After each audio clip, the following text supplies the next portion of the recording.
একজন মানুষের দায়িত্ব নেওয়া, তার অভিভাবক হওয়া, তার সাথে জীবনের সুখ দুঃখ হাসি কান্না ভাগাভাগি করে নেওয়া, তার সাথে সারা জীবনের উদ্দেশ্য ফিক্সড করা, কষ্ট করে হলেও সবর করে সুখে দুঃখে একে অপরের পাশে থাকা, তার দায়িত্ব বা তার রেসপন্সিবিলিটি নেওয়া, নিয়ে তাকে খাওয়ানো ভরণ পোষণ দেওয়া।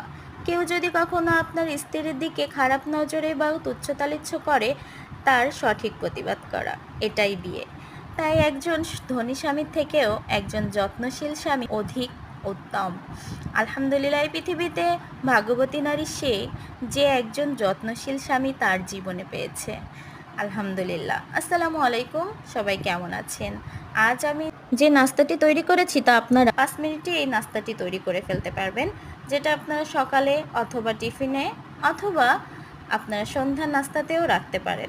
আপনারা যারা আমার পুরো ভিডিওটা দেখেছেন তাদের জন্য অনেক অনেক